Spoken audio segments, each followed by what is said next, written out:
બતાવું? પતંગ, દોરો કે પછી પકોડું અને કે પછી મગ? પતંગ બતાવો પતંગ, અને ઈ પણ હારા માઈલી. હા ભાઈ, એક નંબર પતંગ બતાવો.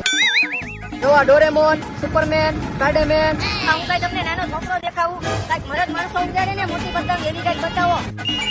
તો ભાઈ આને કહેવાય દિલ, આને કહેવાય દિલ. બોલો હલસે આવડી ગયા? અરે આવડી નહીં, હજી આના કરતા મોટી બતાવો ભાઈ. જો ભાઈ આ હે જમ્બો સોનેરો, આ હે જમ્બો દિલ. અરે આવડી નહીં, મોટી બતાવો કઈક. સંક્રાંતના દિવસે આકાશમાં આપણી જ પતંગ દેખાવી જોઈએ. ભાઈ આનાથી મોટી પતંગ તો દુકાનમાં પડી છે. હાલો તમને બતાવો. હાલો તો દુકાનમાં બતાવો. રાજકોટની બજારમાં મોટા મોટી તને પતંગ બતાવું હો. હાલ બોલી જા. ઓહો ભાઈ, આવડી પતંગ હાલશે. બોલો કેટલા રૂપિયા દેવાના? આ પતંગનો ભાવ છે 300 રૂપિયા અને તારો વજન કેટલો છે? મારો વજન 45 કિલો છે. કા હવે પાપડ જેવા આ પતંગ તું ઉડાડીશ ને તો સંક્રાંતના દિવસે ભંગારના ભાવમાં તું ઉડતો ઉડતો જાય. ઘર ભેગી નો થા. ઈ તો મારે જોવું હોય ને, તારે ન વેચવું હોય તો કઈ નહીં. આ હું જાઉં છું.